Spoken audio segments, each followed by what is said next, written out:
constant threat in any industrial facility. When it occurs, the results can be devastating in terms of property damage and loss of life. Because so much is at stake, it's essential for you to understand what fire is and how it can be prevented. Fire is a chemical reaction that occurs when fuel, air, and a source of ignition are brought together at the same time and in the proper proportions. Since these three ingredients are present in most industrial facilities, they must be kept separate from one another. When they're not, the result is fire. Fortunately, most fires start small and can be easily extinguished with the proper firefighting techniques and equipment. The key is to be prepared ahead of time, to anticipate problems before they occur. We call this pre-fire planning. It's the type of planning that can mean the difference between a small fire and a major catastrophe. This is Bob Bennett. He's a trainer and a firefighting specialist with a large industrial company. Bob's had a lot of experience fighting fires, and for him, pre-fire planning is an essential part of any fire protection plan. Now, we believe strongly in pre-fire planning. In our training sessions, we stress the need to plan ahead for fires that might occur. Psychologically, we believe this is very important because there's no such thing as a completely fireproof facility.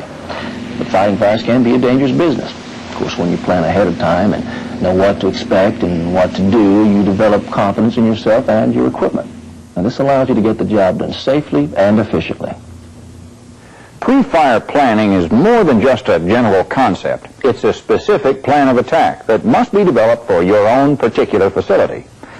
To prepare yourself for a fire, you need to know what potential fire hazards exist in your facility. That is, where and under what conditions the danger of fire is greatest. Secondly, you need to be familiar with the firefighting equipment and fire protection systems at your job site. You should know where everything's located and how it works. And third, you should read through and understand your company's emergency action and fire protection plans. These outline what your duties are in the event of a fire. Let's start with potential fire hazards.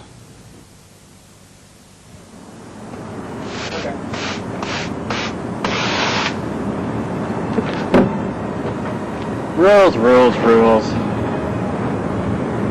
More rules around here than there are people to follow. Well, I guess I better get back to work.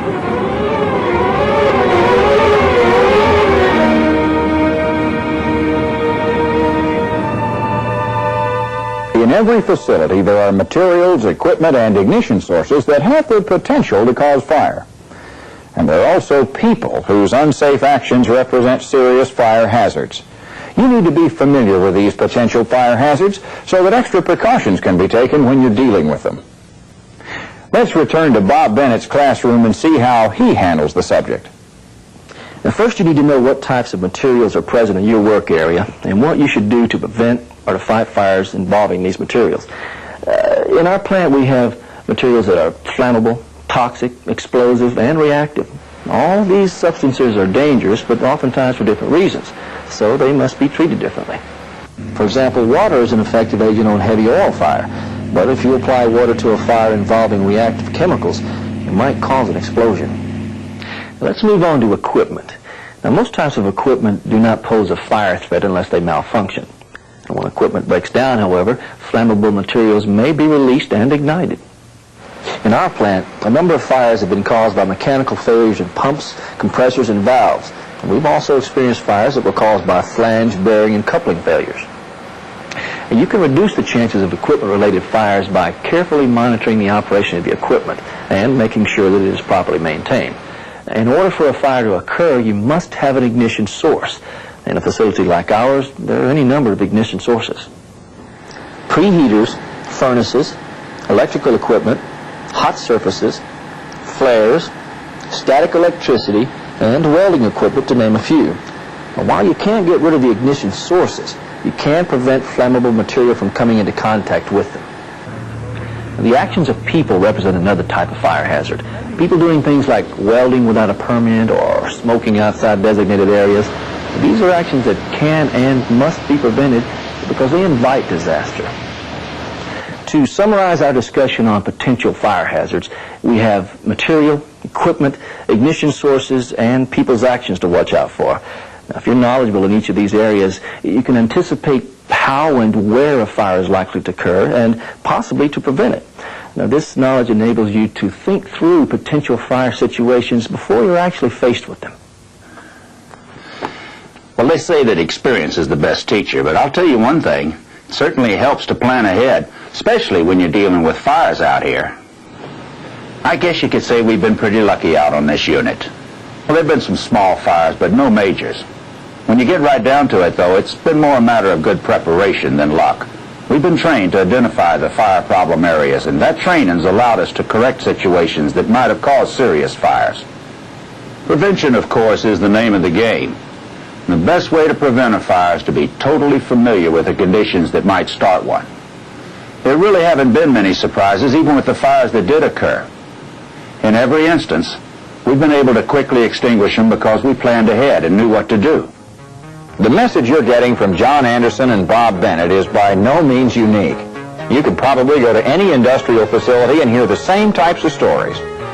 That's because pre-fire planning is an essential part of any company's fire protection program. It's time now for you to review some of the material we've covered on pre-fire planning. And we'd like you to start thinking about the potential fire hazards that exist at your own particular job location.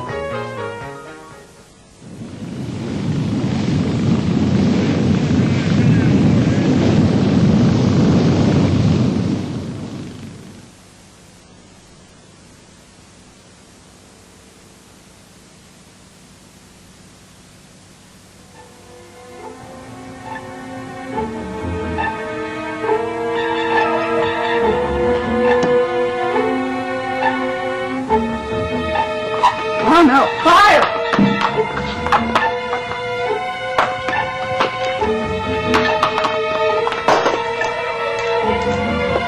What's the matter with this thing? Another important aspect of pre-fire planning is knowledge about your company's firefighting equipment and fire protection systems. You need to know where this equipment is located and how it works. In some instances, you may be responsible for inspecting the equipment, making sure it's in good working order. You should also be familiar with the fire protection systems that are installed at your facility, things like sprinklers, fire alarms, and other emergency systems. You should know what these systems can and cannot do to control or extinguish a fire. The time to acquire this knowledge is now, before you're faced with a fire situation. Preparing yourself ahead of time will give you the confidence and skills you need to deal quickly and effectively with any fire emergency. This is Tom Edwards, a fire and safety consultant. Tom's an experienced firefighter who's conducted a number of fire protection surveys for industrial facilities. I've seen some things that would really amaze you. At one plant, we pulled out a hose that had not been inspected in over 2 years. The hose had completely deteriorated, making it useless for any firefighting activities. There's just no way you can keep the odds in your favor if your equipment is not at peak operating condition.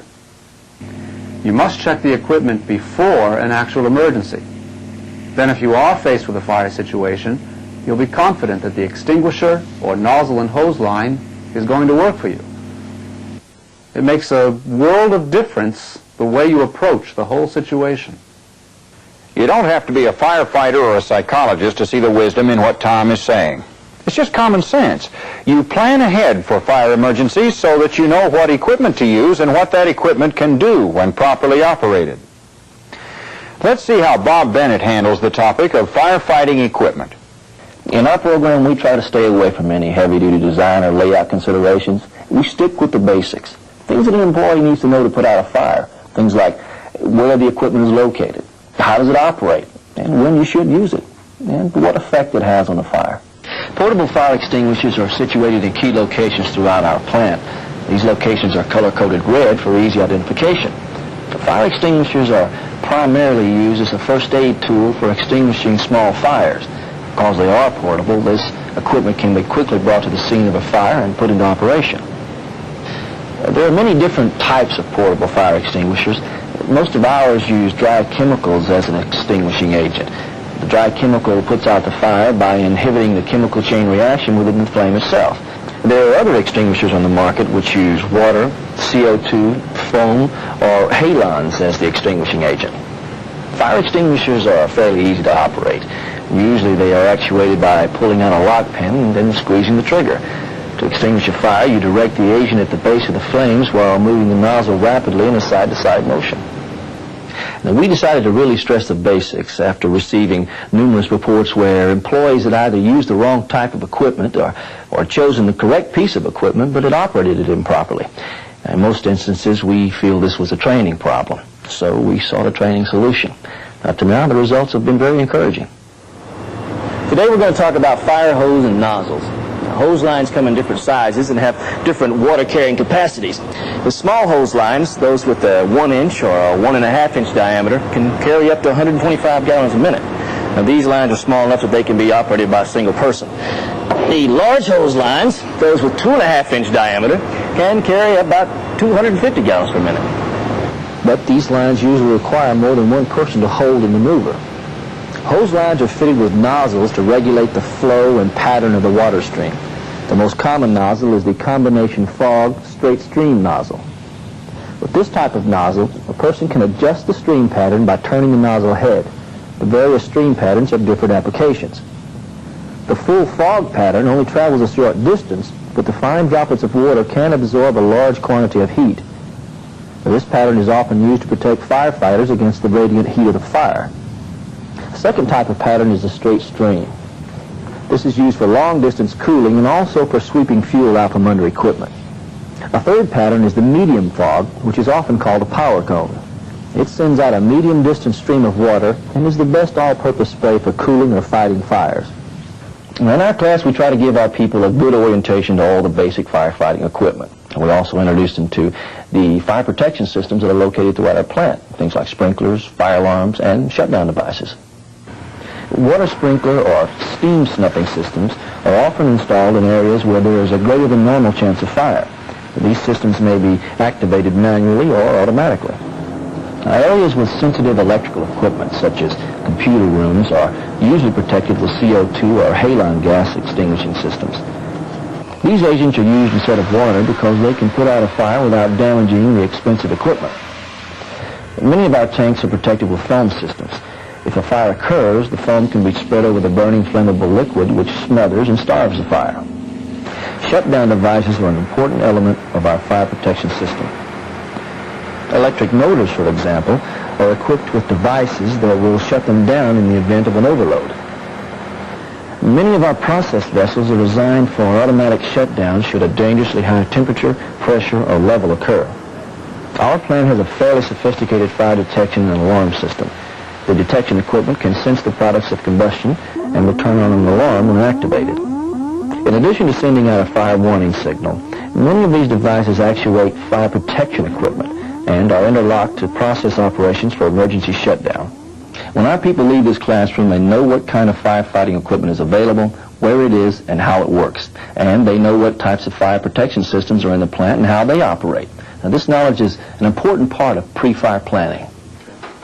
I feel we're ready and able to handle just about any fire emergency we have out here, and that's because we've planned ahead. We know what fires are likely to occur, and we know how to put them out. For example, if one of these pumps blows a seal and ignites, well, we shut the pump down and extinguish the fire with dry chemical. Now, suppose this flange fails and leaking fuel's ignited underneath the piping.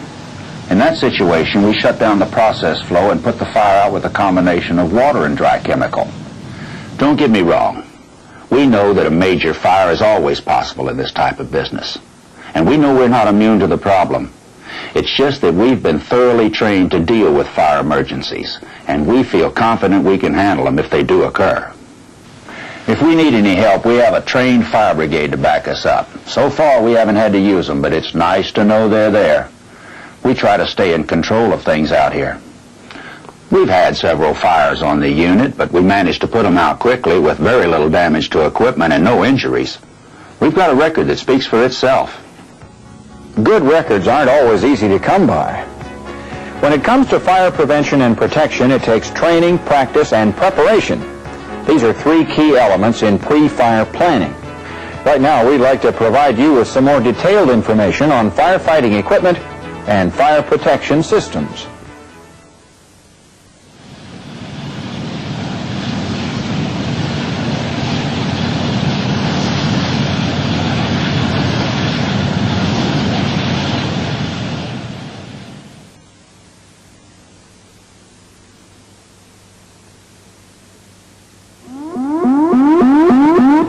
Hello? Hello? Hello? Hello? Hello? Why won't this thing work? Emergency phone. Vapor release. First aid suction drum. Look at somebody check it out.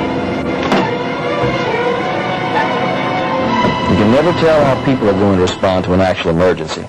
There's always that element of tension and uncertainty. What we do in class and out in the fire training field lays a foundation that gives our people something solid to stand on. But people, like fires, are all different. There's a whole lot more to fighting fires than knowing the elements of the fire triangle or operating a portable fire extinguisher. When faced with a real-life fire emergency, you need to quickly appraise the situation and make an appropriate response. Now, at this point, you won't have time to consult a fire training manual. You should already know what you're supposed to do and be adequately prepared to do it. To help prepare their employees for fire emergencies, companies develop emergency action and fire protection plans. These are master plans, which outline how a company intends to deal with a fire emergency. Included in the emergency action and fire protection plans are things like evacuation routes, personnel accounting, rescue and medical procedures, hazardous material listings, housekeeping standards, and fire control procedures. You need to be familiar with your company's emergency action and fire protection plans because they outline what you should do in the event of a fire emergency. As stated in our company plans, you will not be required to be a part of an organized fire brigade. This means that you're not responsible for fighting large-scale fires, so we won't be training you on any heavy equipment. The large-scale fires will be fought by the fire brigade or the fire department, whose members have the equipment and the training to handle major fire emergencies. Nevertheless, you people have an important firefighting responsibility. We expect you to respond to fires in their early or incipient burning stage. This is a critical time period in which small fires must be extinguished before they spread. Now, fast action on your part can prevent a major fire. As far as equipment is concerned, you will be expected to operate portable fire extinguishers and small hose lines. Other duties will include the sounding of alarms, providing evacuation assistance, and actuating fire containment devices. Even though I'm sort of an old hand around here, I come back once a year to the fire training classes. It's probably a good thing, too, because equipment and techniques change, and going to the fire training class helps keep me sharp. During the training session, we review the emergency actions and the fire protection plans. There's a lot of important information in those documents. I like going over the plans because it gives me a feel for how the whole operation works, in addition to outlining specific duties and responsibilities. And besides, the plans contain some good information on fire prevention. One section's on housekeeping procedures, and it covers things like keeping oily rags in metal containers. Another section includes a listing of the type and locations of hazardous materials throughout the whole plant. I like knowing exactly what's expected of me and what I can expect of other people. The fire protection and emergency action plans spell out all those details. Knowing we have all the bases covered, well, that makes me feel confident. Emergency action and fire protection plans, two very important documents. Take the time to read them and familiarize yourself with your company's game plan. Your own duties may vary from sounding an alarm and evacuating to joining an organized fire brigade. The important thing is that you know what's expected of you and you're adequately prepared to do it. This is Henry Jacobs. He's the plant manager at the same company where John and Bob work. Henry has some pretty strong ideas about the value of planning ahead for fires. As far as money is concerned, the best bargain we ever made was the dollars we put into our fire training program. We've seen a drastic reduction in the number of fire incidents, and those fires that have occurred have been extinguished quickly with very little loss of property. We may not be able to prove statistically that our training program is responsible for our good fire record, but it'd be hard to convince any of us around here otherwise. Fire prevention, of course, is the name of the game. We'd much rather prevent a fire than fight it. But if and when a fire does occur, we're certainly prepared to handle it. Our emergency action and fire protection plans are the hub of our entire fire prevention and firefighting program. We've developed a good system based on these plans. It hasn't been easy, and we've been through some trial and error periods. But now that everything is organized with the right equipment and the right people to operate it, there's no doubt it was well worth the effort. Henry Jacobs, John Anderson, Bob Bennett, and Tom Edwards. They're all sold on pre-fire planning. It's easy to see why when you consider the damage that a major fire can do.